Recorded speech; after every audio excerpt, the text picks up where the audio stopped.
दोस्तों, आदि सनातन धर्म में पशु हत्या, बलि देना और मांस खाना महापाप माना गया है। लेकिन इन नकली धर्मगुरुओं ने यह महापाप श्री रामचंद्र जी के माता पिता से भी करवा दिया। जब उनको संतान प्राप्त नहीं हुई तो उन्होंने एक पुत्रेष्टि यज्ञ करवाया था, जिसमें उन्होंने सैकड़ों पशुओं की बलि दी थी। आइए पढ़ते हैं वाल्मीकि रामायण। दोस्तों, यह है श्री वाल्मीकि रामायण हिंदी टीका सहित भाग 1। खेमराज श्री कृष्णदास प्रकाशन, मुंबई। इसकी ये सारी डिटेल आप पॉज करके पढ़ सकते हो। इसके बालकांड और सर्ग नंबर 14 में पढ़ते हैं। राज सिंह महाराज दशरथ जी के यज्ञ में कुशल ब्राह्मणों ने वेदी बनाई, उस पर सोने की ईंटों से पंख बनाया, 18 प्रस्तार का एक एक गरुड़ बनाया। अश्वमेध में इसकी विधि है।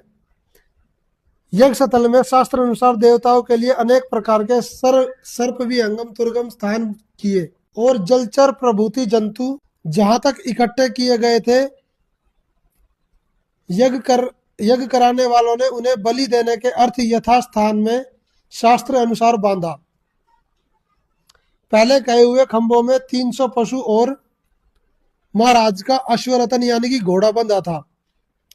पटरानी कौशल्या जी ने, श्री राम जी की माता जी ने, उस अश्व की परिचर्या यानी कि उसकी चारों तरफ घूम के प्रोक्षण आदि करके 3 खड़ग से प्रसन्नता पूर्वक उसका वध किया, यानी कि 3 तलवार से उसके 3 हिस्से कर दिए।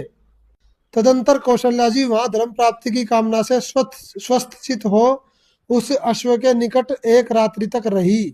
तो दोस्तों, अब आपको दिखाते हैं कि यज्ञ में पशुओं की बलि देने से नरक मिलता है। यह है श्रीमद देवी भागवत महापुराण 1133 कोड, गीता प्रेस, गोरखपुर। इसके पेज नंबर 630 पे लिखा हुआ है, जो दंभी नीच मनुष्य दंभ के लिए यज्ञ का आयोजन करके उसमें पशुओं की हिंसा करते हैं, उन्हें इस लोक से जाने पर यमराज के दूत विशेषण नामक नरक में गिराकर असह्य कोड़ों से पीटते हैं।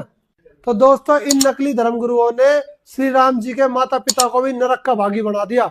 संत रामपाल जी महाराज कहते हैं, गुरुआगाम बिगाड़े संतो गुरुआगाम बिगाड़े, पर ऐसे कर्म जीव का ला दिए ईब जड़े ना जाड़े। यानी कि नकली धर्मगुरुओं ने हमें ऐसी शास्त्र विरुद्ध साधनाएं बता दी जो हमें नरक में धकेलती है।